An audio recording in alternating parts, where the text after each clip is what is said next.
Hi guys! Naghahanap ba kayo ng sasakyan na pasok sa inyong budget at coding accepted? Halika na't talakayin natin ang aming bagong model na which is the Nevo Q05 SE variant. Hi guys! I'm Kenneth, Sales Consultant from Chang'an, Manila Bay. Tara pag-usapan natin si Chang'an Nevo Q05 Standard Edition. So, ano nga bang meron kay Chang'an Nevo Q05? So, itong model na to, plug-in hybrid siya. Meaning, meron siyang electric motor plus gasoline engine. Pagdating naman sa ating range, meron tayo ditong 125 km na full EV. Then, yung combined range nga pala nito is 1,215 kilometers. So, ang ginamit na battery dito is lithium iron phosphate with 18.4 kilowatt battery capacity. So, pagdating naman sa ating lights, so kahit base model siya, naka-full LED lights na siya with 360 camera. So, yung 360 camera na ito is nag-record na siya para tayong i-built-in dashcam na din. Pagdating naman po dito sa side na to, as you can see guys, ang ating gulong, naka 18-inch two-tone alloy wheels na siya with TPMS pa. Pagdating naman sa body niya, naka-chrome na siya. Ayan, napakaganda. At pagdating naman po dito sa ating side mirror, manual lang po siya, pero meron na siyang 360 camera. So, pagdating naman sa side repeater, naka fully LED na po siya. Ayan. Pagdating naman po dito sa back niya, as you can see, meron na tayong spoiler with third brake light. And then, pagdating naman po sa tailgate natin, manual lang po siya, pero napakagaan po siya iangat. So, pagdating naman dito sa ating trunk space, so as you can see, napakaluwag niya. May kasama na din siyang tonneau cover. Then, dito naman sa ating compartment, wala siyang spare tire pero may additional storage siya. Kasi na-occupy ng battery yung lagayan natin ng spare tire. Pero may kasama siyang tire repair kit naman. So, ito naman siya kapag naka-fold yung second row. So, makikita nyo, flat seat siya. So, maganda siya kapag gagamitin natin pag mag-load tayo ng madaming gamit. So, additional space na din siya. Pagdating naman po ditong side, as you can see, dito nyo malolocate yung charging port niya. Naka-type 2 na po siya. Tara, silipin naman natin ang interior ni Nevo Q05 standard model. So, pagdating dito sa interior ni Nevo Q05 SE, napaka-luxurious ng design niya. Then, dito sa steering wheel natin, mapapansin nyo, oval shape siya. So, para mas clear yung vision natin dito sa cluster. So, yung cluster nga pala natin, LCD na siya, 10-inch. Then, pagdating dito sa ating monitor, meron tayo ditong 10-inch na meron na siyang Apple CarPlay and Android Auto, wireless. So, dito sa center, may kita yung ating shifter.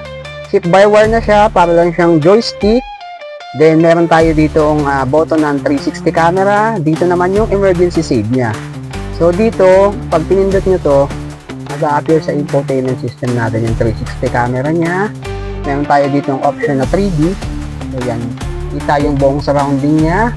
Then, meron tayo din ditong cup holder. So, then, ito nga pala yung kanyang drive modes.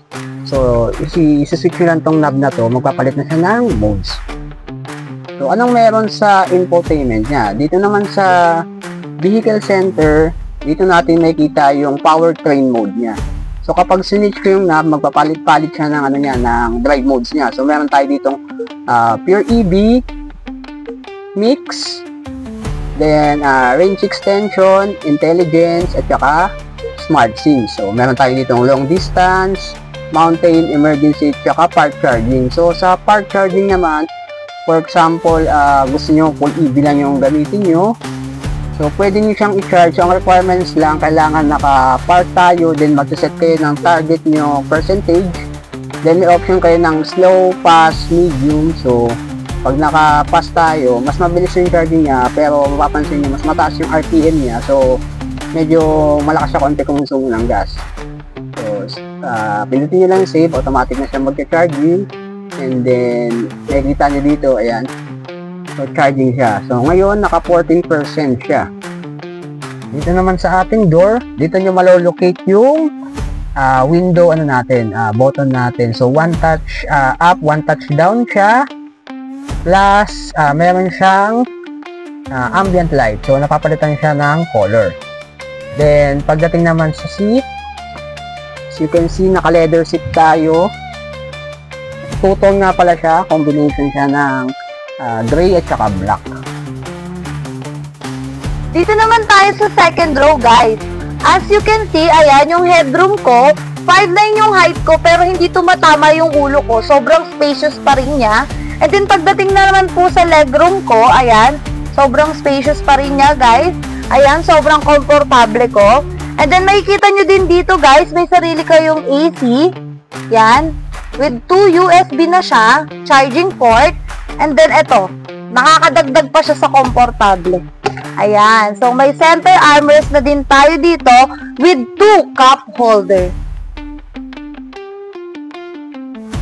So, pagdating naman pala sa warranty nito, meron tayong 5 years warranty or 120,000 km, whichever comes first. Then, sa battery warranty naman, meron tayong 8 years warranty or 120,000 kilometers then whichever comes first. Then pagdating naman sa PMS, sa first PMS niya meron tayong 5K kilometer or 3 months whichever comes first. Then the next is every 10,000 kilometer na or 6 months whichever comes first din. Ang price nga pala ng Nevo Q05 SE variant natin is 1,259,000. Pero, meron tayong cash discount na 59,000 kaya ang net selling price niya ay 1,200,000 na lang. So, sa financing option naman, meron tayo ditong as low as 88,000 down payment. Then, ang monthly natin for 5 years is 25,000 plus. So, ano pang inaantay nyo? Apply now! Sa mga gusto naman po mag-apply at ma-avail ang ating Nevo Q05 SE variant, ito naman po ang ating list of requirements: locally employed,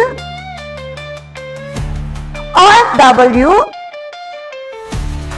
and business.